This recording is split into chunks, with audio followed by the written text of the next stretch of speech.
en réalité, les migrants viennent très peu en Europe.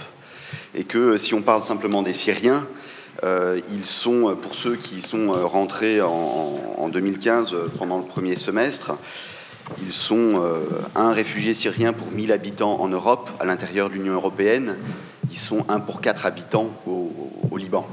Donc il faut vraiment avoir en tête que cette migration vers l'Europe, en fait, elle est très minimale par rapport à des migrations de voisinage. La migration, c'est quelque chose, on dit, de très sélectif. C'est-à-dire que ceux qui décident de partir, ça n'est pas n'importe qui. C'est statistiquement des personnes qui sont plus instruites, qui sont dans des catégories socio-professionnelles plutôt supérieures. Et donc on est très loin statistiquement de l'image du migrant miséreux qu'on voit beaucoup dans les médias. Les motifs d'admission des migrants nous disent pas grand-chose, sinon les choix politiques des pays. C'est-à-dire que dans les années 70, les personnes qui arrivaient du Chili, par exemple, sous Pinochet, arrivaient en France. On en a accueilli beaucoup, mais ils n'étaient pas demandeurs d'asile. Ils rentraient comme travailleurs, ils rentraient comme étudiants, parce qu'à l'époque, les frontières étaient ouvertes et qu'on n'avait pas besoin d'être demandeur d'asile pour pouvoir rentrer en France. Et aujourd'hui, finalement, s'il y a tellement de demandeurs d'asile et tellement de suspicions sur la légitimité des demandes des demandeurs d'asile, c'est précisément parce que la demande d'asile est devenue pratiquement la seule porte d'entrée. Et il faut se poser la question des modalités d'entrée pour les migrants sans risquer leur vie en dehors du canal de la demande d'asile.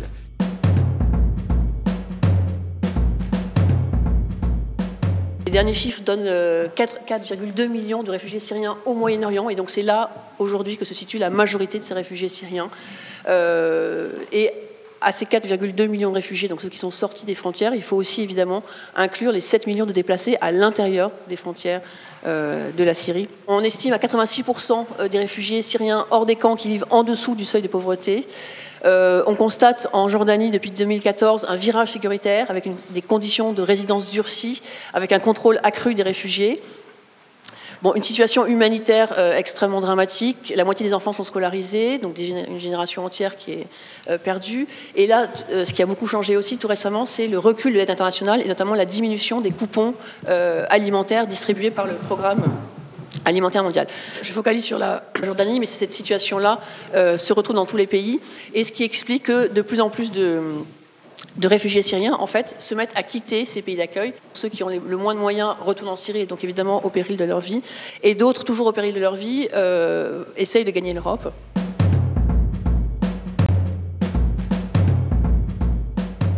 Alors, quitter son pays, sa famille, ses amis, en sachant qu'on va devenir un demandeur d'asile, un réfugié, ou plus souvent un sans-papier, est une rupture douloureuse et un projet que l'on sait périlleux. Il faut avoir de bonnes raisons, des raisons impératives pour projeter ce voyage. Alors la première raison, évidemment, c'est la guerre. Au Mali, une telle situation existe, comme vous le savez, pour les populations du Nord, mais elle n'est pas prédominante. Le deuxième motif, beaucoup mieux partagé, c'est le sentiment envahissant de n'être personne. Des diplômés réduits à vendre des cigarettes dans la rue. Et, je cite, « Ici, je ne suis rien, personne. Un jeune venu de la campagne, mieux vaut mourir que croupir. » Les dangers sont connus, la crise en France également, mais relever le défi plutôt que de subir une situation considérée comme sans issue leur apparaît comme la seule conduite digne ayant un sens.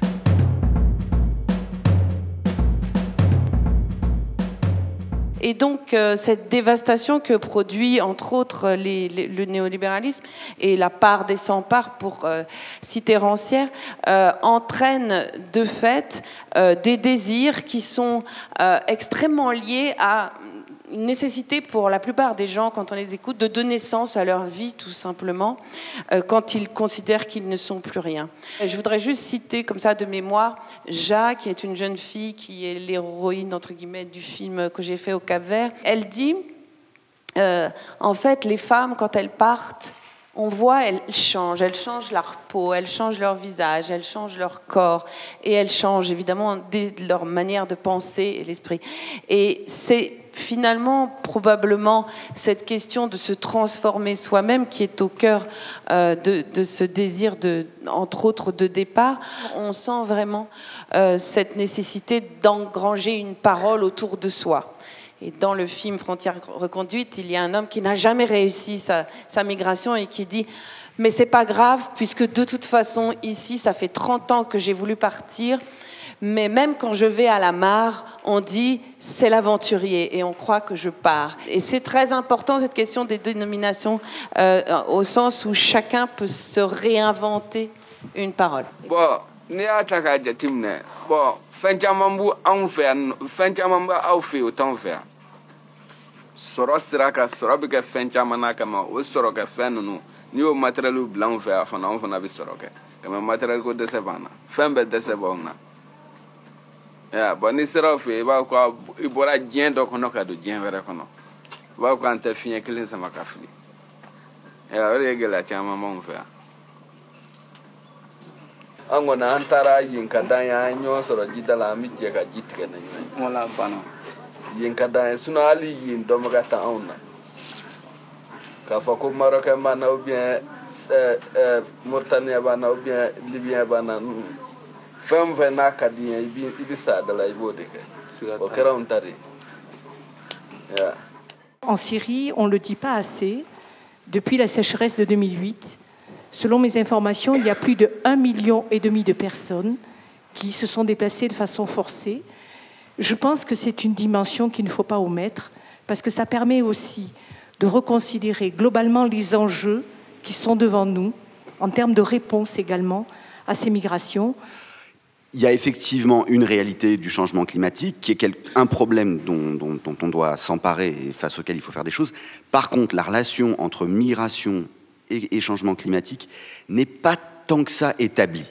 Oui, il y a des îles de très faible altitude qui risquent d'être submergées, et là, évidemment, il y aura des mouvements de population. Mais pour le reste, c'est pas si évident que ça dans les études. Quelqu'un de la famille qui rappelle et qui dit je vais bien, j'ai un appartement, j'ai une voiture et j'ai un job, rassure sa mère, ses grands-parents, sa tante, sa sœur, mais la plupart du temps, ce n'est pas vrai. Donc il y a aussi là, de la même façon que les gouvernements commencent à avoir une aide au développement pour que les gens ne partent plus de chez eux, il y a aussi une responsabilité, je crois, des médias occidentaux dans les pays de destination, avoir des accords de coopération avec les chaînes pour illustrer la réalité et dire voilà, ce que vous croyez être une réalité ne l'est pas. Il y a un film très intéressant justement d'un retour au Mali où un Malien veut montrer cette réalité qui est juste très difficile, etc., aux jeunes du Mali. Et c'est là où on voit vraiment que cette question, elle n'est pas liée seulement aux médias. Les gamins, ils regardent la caméra, la deuxième caméra qui filme les gens regardant le film, et les gamins le regardent, ils disent mais on s'en fout, vous pouvez nous dire tout ce que vous voulez, on va partir. Donc la question, elle est à mon avis bien... Elle n'est pas seulement liée à des représentations, elle n'est pas seulement liée aux médias, elle est liée à des conditions socio-politiques et socio-économiques qui sont extrêmement évidentes du point de vue mondial, où une partie des gens, pour qu'on vive bien, je disais tout à l'heure, sont dans des conditions et nous regardent vivre, c'est vrai, à travers les médias tels que nous vivons, mais je pense qu'il faut avoir une réflexion beaucoup plus large. Plus la forteresse Europe va se barricader, plus il y aura des personnes dans ces espaces liminaux qui vont recommencer, qui n'ont pas d'autre choix que de recommencer, alors même que finalement elles pourraient revenir chez elles. Dans ce film Les Messagers, il y a beaucoup les Camerounais viennent de l'Ouest Cameroun. On est là-bas en diaspora dès qu'on quitte son village. Donc l'expérience d'être en diaspora, de partir et d'être obligé de réussir quelque chose en diaspora est tout à fait singulière. Il me semble que c'est un champ qu'il faut continuer à travailler parce que ça va produire en série. Vous avez dit tout à l'heure, madame, qu'un des effets de la fermeture des frontières, c'est que ça augmente les tentatives de migration. Et ce que je voulais ajouter, alors ça c'est vrai, on l'observe même de façon statistique, et ce que je voulais ajouter, c'est que non seulement ça augmente les tentatives, mais ça diminue les retours.